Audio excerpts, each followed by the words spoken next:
What screams, I'm poor, but pretending to be rich? Story 1. Going out for a big fancy meal to a nice restaurant and dressed to the nines, but you show up an hour and a half late, order the cheapest stuff on the menu, complain that the soda is flat in the hopes that it'll all be comped, refuse to drink anything because it's expensive, take 45 minutes to figure out the bill because the restaurant can't split checks, and you've got to dig in your bag for the extra $10 bill, have several cards decline, and then not tip. And all throughout the night being more interested in taking pictures in the beautiful restaurant to post on Instagram and pretend like you live like this all the time than enjoying the actual food. This happens at my workplace every single weekend. We started putting the gratuity on any tables that fulfill a certain checklist because we know we'll get screwed otherwise. For real, I once served a table like this where the girl's card declined. When I brought it back to her to tell her what had happened, she already knew because the bank texted her. She was only then moving money from savings into checking on her phone, and I happened to see over her shoulder that she had $38 in checking. Who the hell goes out to a Manhattan steakhouse with $38 in the bank? Story 2. Okay, I'll likely get downvoted, but sending your kids to private school when you can't really afford it. Not because the education is better than a state school, but because you want everyone to know that your kid goes to a certain school. Here in Australia, there are state schools, free/cheapest, then Catholic schools, very religious and medium level expensive,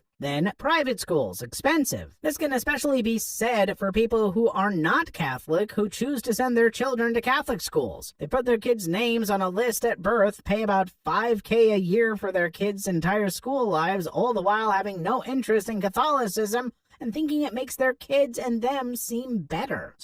Story 3. A base model luxury car, like a BMW 220i or 320i or a MB CLA, an Audi base level A3/A4, etc. They will go around touting, I drive a BMW, but they likely have it on lease and are overpaying for what the car provides. I mean, the 20i engine is what, 180 horsepower? But it has a badge of BMW, and they bank on the fact that most people don't know cars that well, so they can pretend to be fancy. Now, this isn't everyone who drives those cars. Some people just like the styling of the car, but didn't want to pay real luxury car prices, so they get the cheapest model they can. But those are the rarity, because most of those can get much better deal with a Toyota Camry. And people who actually like BMW as a car company, an actual car enthusiast, they'd rather get a used 35 engine at least. Where I live, you see a lot of these base model leases driving around. It makes you chuckle. It's always driven by the same guy too, the guy who has an air of, I'll be your boss soon enough, but he looks like he has barely recovered from his weekend of partying as he drives to his cubicle. I don't know crap about cars, so half of this went over my head. I also just don't care about cars, and the idea of paying for anything other than genuinely useful features is ludicrous to me. I don't care if the damn thing is stylish and luxurious. Does the AC kick in pretty fast? Sold.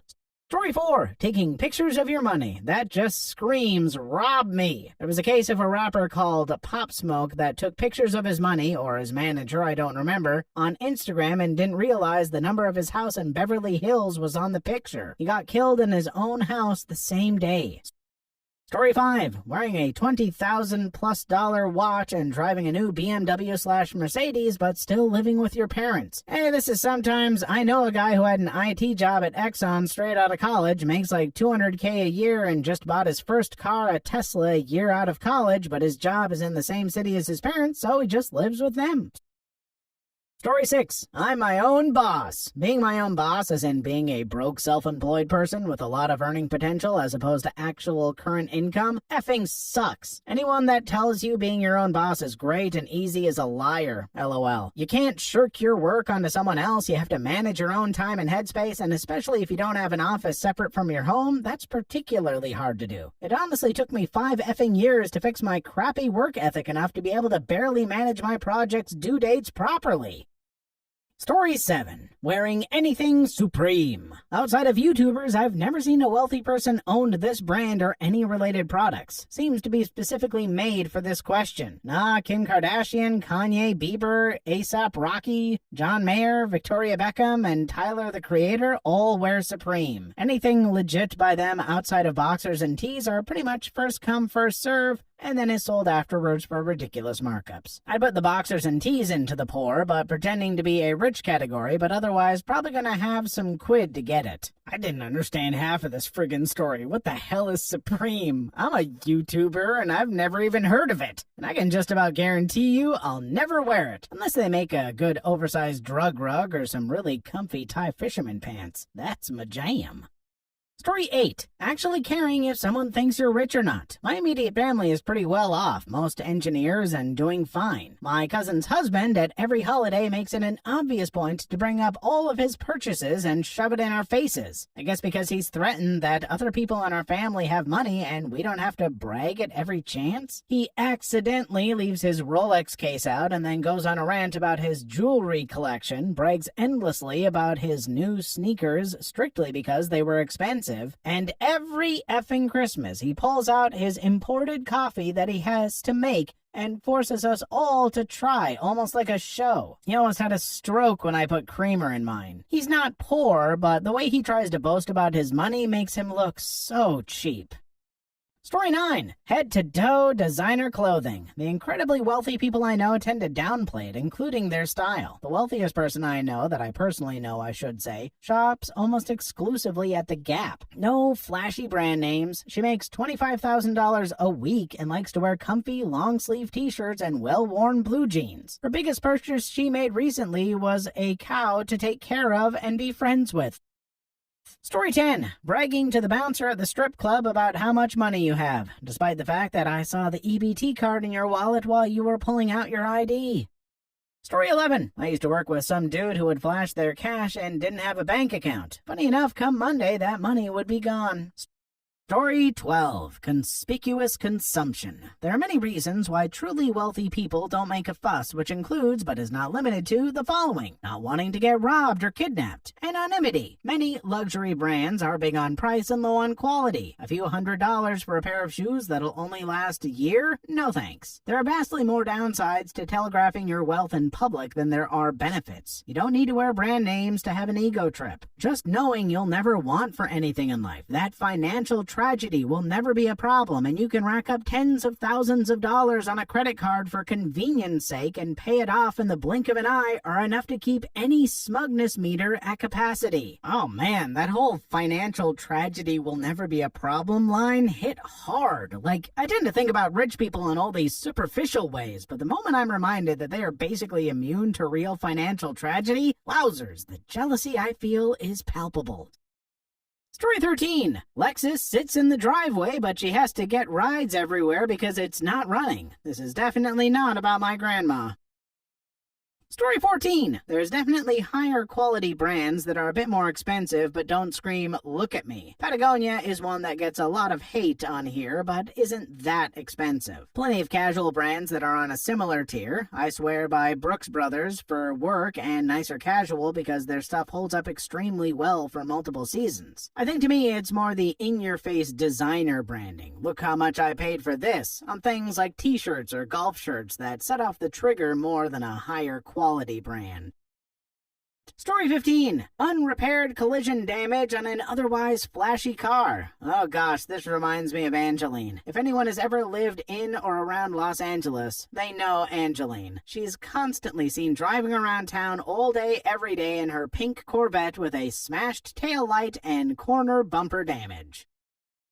Story 16. A 10-year-old Escalade with 250,000 miles that you're paying $25,000 for at the buy here, pay here, special credit lot. Gotta have those rented rims too. Actually, I wonder what happens if the rim repo guy gets there before the Escalade repo guy. Do they just drag it off the bricks onto the flatbread? Does the rim guy even use bricks?